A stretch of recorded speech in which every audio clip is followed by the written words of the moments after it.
All new Pacific Mornings with Will on 5:31 PI. It is 8:32. You're listening to Pacific Mornings on 5:31 PI. Now, Niue and the Solomon Islands have signed a pilot program to address labour shortages by employing 4 retired Solomon Island nurses in Niue's health sector. Starting in August 2024, this initiative aims to benefit both countries and could expand to other sectors if successful. How good is that? Now, joining us live from Samoa is Dr. Alisi Holani, a labour mobility specialist at the Pacer Plus Implementation Unit. Talofa Lava, thank you so much for your time. Talofa Lava, William, from the Pacer Plus Implementation Unit here in Apia. Thank you very much for the opportunity to share about Pacer Plus and talk about this important pilot. Cheers. Now let's go there. For our listeners who are not familiar with your work, could you, explain what Pacer Plus does? Yes, so the Pacer Plus is a comprehensive, development-orientated free trade agreement between 8 Pacific Island countries and Australia and New Zealand. The 8 Pacific countries are Cook Islands, Kiribati, Niue, Samoa, Solomon Islands, Tonga, Tuvalu, and Vanuatu. It's a comprehensive trade agreement in the sense that it covers all trade areas, including trade in goods, trade in services, and investment. And it's unique in the sense that it's not a conventional free trade agreement because it has a development focus.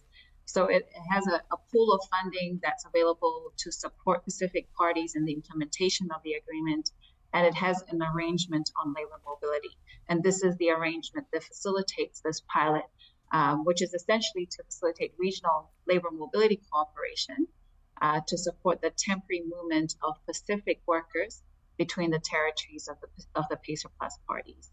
Okay, and let's dig in a wee bit deeper into that. This appears to be a significant agreement between Niue and the Solomon Islands. Can you explain why it's important and, the impact it will have on both countries? Yes, so we're very excited about this pilot. It's an example of how the Pacer Plus arrangement on labor mobility can be leveraged to facilitate the movement of workers from where there is a labor surplus to where there are labor shortages. And so Niue, for example, has a small population of about 1,600, and its population growth has relatively remained stagnant for the past decades. And there's about 20% of the population are in retirement age. And so labor shortages for Niue exist as a key development constraint across all sectors, both economic and in social services as well. And so we were approached by the Niuean government to look at a potential strategy to address these shortages by supplying or sourcing labor from other Pacific countries. On the other hand, we have Solomon Islands, who has a population growth rate of about 2.3% per annum. That's more than double the world average.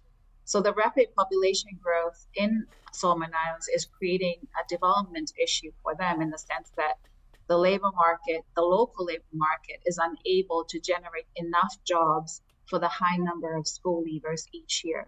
And this includes a large number of nurses who graduate from local training institutions but are unable to find employment in the local health sector in the Solomon Islands.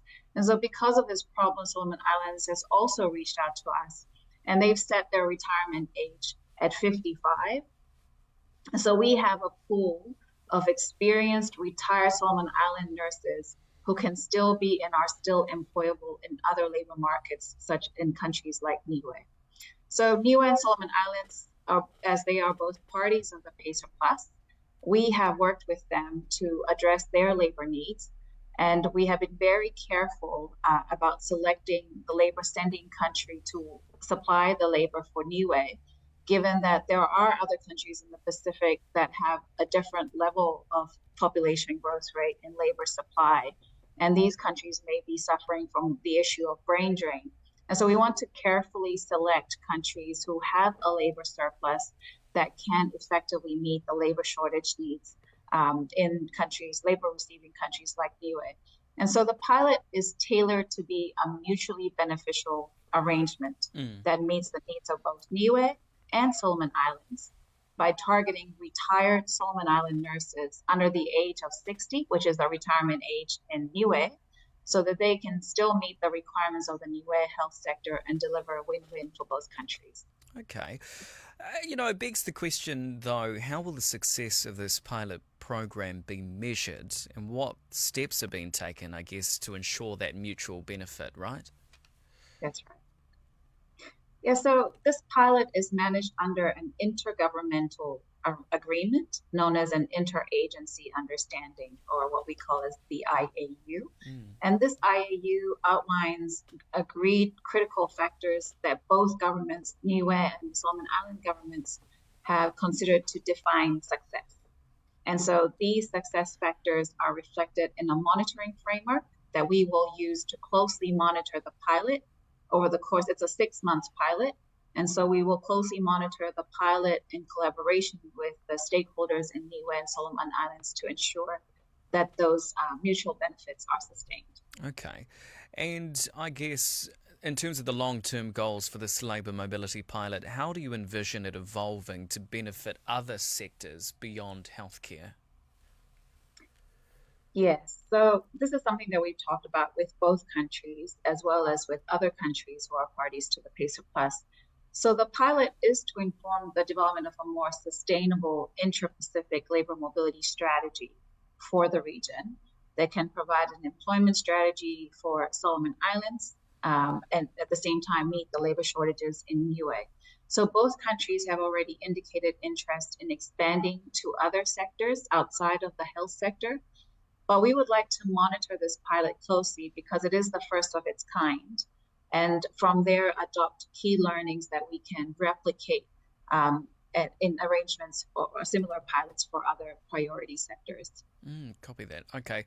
And, will this initiative serve as, I guess, a model for other Pacific nations facing similar labour shortages and economic challenges? Yes, other countries, even traditional labor-sending countries, have indicated interest in intra-Pacific labor mobility, obviously because almost all of the countries in the Pacific are facing labor shortages, particularly in semi-skilled and skilled areas. And so we would like to learn from this pilot, as well as other pilots that we will run in the future, determine a best practice model that can be viable for the region. Okay, I see. And just finally, which countries and industries do you think will be next? And I know it's kind of crystal ball gazing here, but which countries and industries do you think will be next in terms of progressing kind of bilateral intra-Pacific labour mobility programs?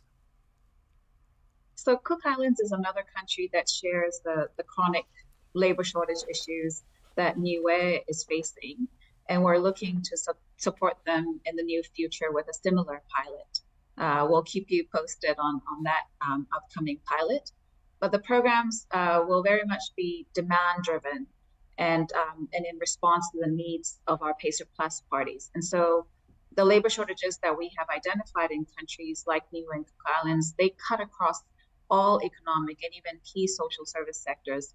But we will definitely go with the priority needs of the countries. And so we will await the requirements of the countries and where they need for us to run these pilots. Okay, and with that, thank you very much for your time this morning. We really appreciate it. That was Dr. Alisi Holani. Thank you very much. Have a good rest of your day. Thank you.